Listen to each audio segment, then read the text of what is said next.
Class 7 এর অঙ্ক। কিসের অঙ্ক বানাবো আজকে? ক্লাস 7 এর।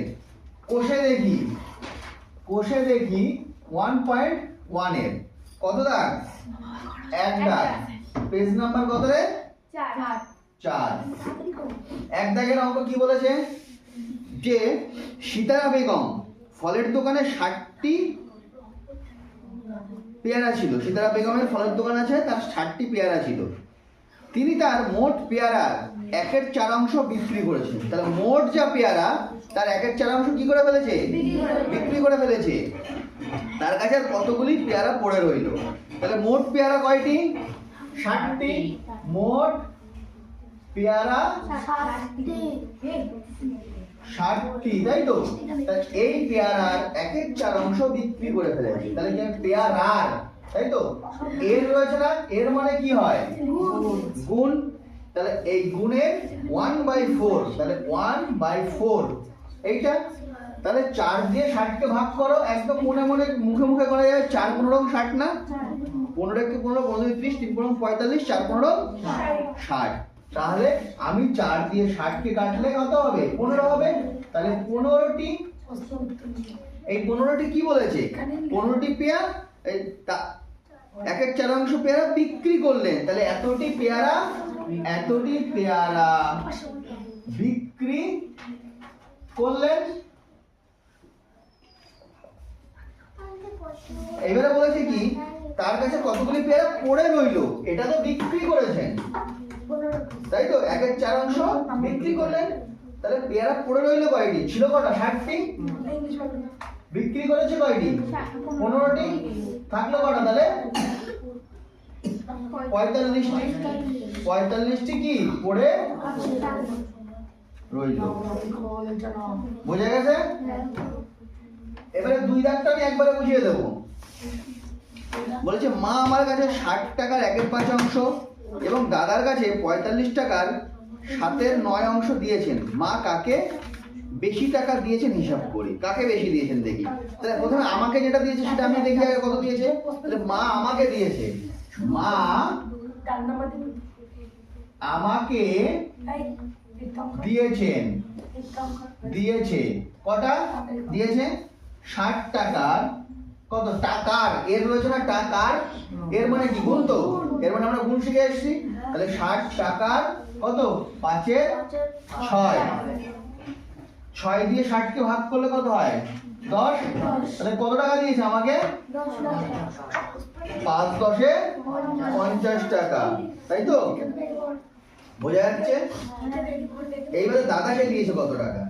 এবারে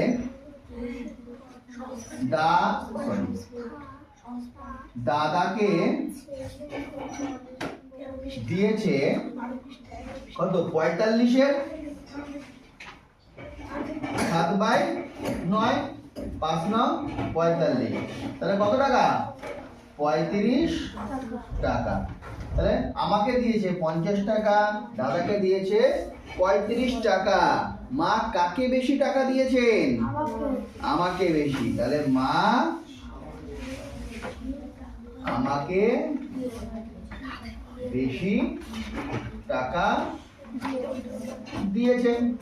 যদি বলতো কত বেশি, তাহলে 50 থেকে 35 বিয়োগ করে নিতাম, তাই তো? তাহলে 15 টাকা বেশি। বুঝে গেল? 3 দিনের কাজ নাকি?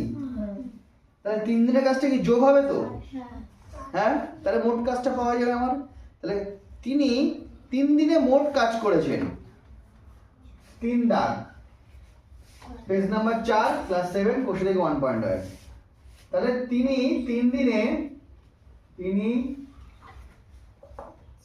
3 দিনে মোট কাজ করেছেন কত? একটা হলো 3/14, আর একটা যোগ 4/7 যোগ 1/21। তাহলে কি হবে? এই তিনটের লসাগু করবো তো? আমি জানি 21 হবে না, 21 হবে না। আচ্ছা 28 হতে পারে। 14, 7 আর 21 এর লসাগু করতে হবে। 7 দুগুণি 14, 7 1 7, 3 7 21। তাহলে 7 দুগুণি 14, 3 7 3 14 42 লসাগু। তাই তো 7 দুগুণী 14, 3 14 কত 42 না, লসাগু কত তাহলে 42। এবারে কি করব, নিচেরটা দিয়ে এটাকে ভাগ, 14 দিয়ে 42 কে ভাগ করলে কত হবে 3, 3 14 42 তো 3, 3 এর সাথে উপরেটা কি হবে গুণ, 3 এর সাথে উপরেটা কি হবে গুণ, নিচেরটা দিয়ে ভাগ, ভাগফলের সাথে উপরেরটা গুণ, তাহলে 3 3 কে, তারপরে কি হবে 7 দিয়ে 42 কে ভাগ করলে কি হবে 6 7 42 6, তাহলে 6 দিয়ে উপরেরটা কি হবে গুণ হবে, 4 6 21 দিয়ে 42 কে ভাগ করলে কত হবে 2, 21 দুগুণী 42, উপরে গুণ করলে 2 1 কে 2, তাহলে এবারে এটা যোগ করতে হবে, 9 1 4 13, 13 দিয়ে 15 5 হাতে 1, 2 আর 1 3, তাহলে 35 এর 42 অংশ মোট কাজ হয়েছে, তাই তো। এবারে বাকি আছে, আমি তো জানি না বাকি আছে কত, তাহলে ধরি মোট অংশ 1 না, 1 দিয়ে এরকম কোন অঙ্ক হলে মোট অংশ 1 ধরে নিতে হবে, তাহলে ধরি মোট অংশ 1, তাহলে বাকি আছে কতটা, অতএব বাকি আছে 1 বিয়োগ কত 35/42, তাহলে কি 42 লসাগু তো, এর নিচে তো একটা 1 আছে, 1 আর 42 এর লসাগু কি 42 হয় তো, তাহলে 42 দিয়ে 1 এর ভাগ করলে সেই 42ই, 42 দিয়ে 1 এর গুণ করলে কত হবে 42, 42 1 কে 42 মাইনাস 42 দিয়ে 42 কে ভাগ করলে কত হয় 1, 1 দিয়ে 35 এর গুণ করলে 35, তাহলে 35 দিয়ে 42 মানে 7, তাহলে 7/42 কাটাকাটি করো 6 7, তাহলে 1 এর 6 অংশ কাজ বাকি আছে, বোঝা গেল না যায়নি, তাহলে ক্লাস 7 এর 4 দাগের অঙ্ক, ঠিক আছে। কোষে লিখি 1.1, তাহলে মোট যে বাঁশের দৈর্ঘ্য বলেছি, বাঁশের দৈর্ঘ্য 1 এর 3 অংশ লাল রং, 1 এর 5 অংশ সবুজ রং, বাকি 14 মিটার হলুদ রং দিয়েছে, বাঁশটি মোট কতটা লম্বা।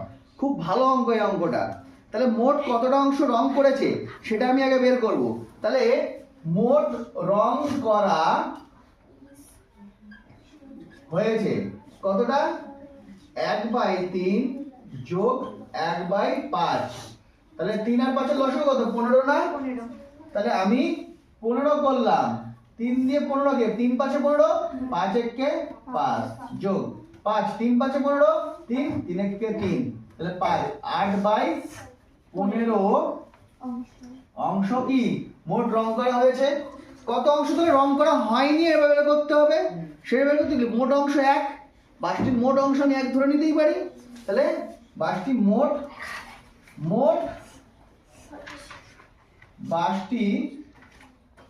বাঁশটির অংশ কত 1, তাই তো। এইবারে এই 1 অংশ থেকে বাদ দিলে কি বাকি অংশটা তো বেরিয়ে যাবে, তাহলে বাকি থাকে কতটি, বাকি থাকে 1 বিয়োগ 8/15, তাহলে কি 15, 15 1 কে 15 তো, মানে 15 দিয়ে 15 ভাগ করলে 15, আবার গুণ করলো সেই 15, তাহলে বিয়োগ 15 1 কে 15 1, 8 দিয়ে গুণ করলে 8/15, তাহলে কত অংশ থাকছে বাকি 7/15 অংশ, তাহলে অতএব থাকছে কি 7/15 অংশ, এটা হলো বাকি অংশ। তাহলে এইটা সমান, এই যে দেখ বাকি 14 মিটার হলুদ রং, তাহলে এটা সমান হলুদ রং না, এটা সমান হলুদ রং তো, তাহলে 7/15 অংশ